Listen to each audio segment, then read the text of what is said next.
struggling to make ends meet and selling assets so they can balance their budgets. Why not share some of that surplus back with the local government? Well, first of all, we spend 85% of all the money that we collect on local entities, okay? Secondly, the local government fund represented about 3 to 5% of the budgets of local governments. Now, do you think you could handle your 3 to 5% if you had to handle your own personal budget? Now these 85% goes to all local entities, whether it's hospitals, Medicaid, schools, local governments. And I don't know if you've read the stories. We'll send them to you. There are a number of stories of local governments doing pretty well.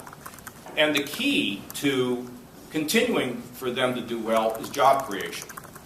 Now, I don't know if you know the story of Joseph, but Joseph went to Egypt and interpreted a dream, and he ended up becoming like #2 big boss in Egypt, okay? And what he told the ruler was, we're going to have 7 years of good times, and then we're going to have 7 years of bad times. So why don't we take the grain that we have in the good times and put it in the barn so we can use it for the bad times?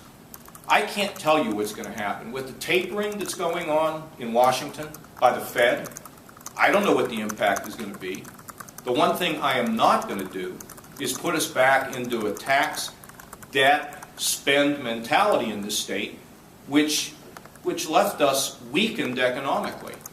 So, we try to help the local governments. We want to talk to them about shared services. Many of them are doing it. So, we're not asking anybody to do anything that we haven't done ourselves, which is to tighten down. We have the lowest number of state employees in 30 years.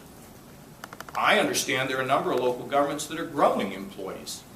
So, everybody has to become efficient, more effective, and we'll work with them. And if there's things that we can do to relieve some of their problems, we'll do it. They're also going to get a piece of $1.85 billion in infrastructure improvement that's going to be in this capital bill. So I'm not deaf to their concerns, and some communities have struggled harder than others.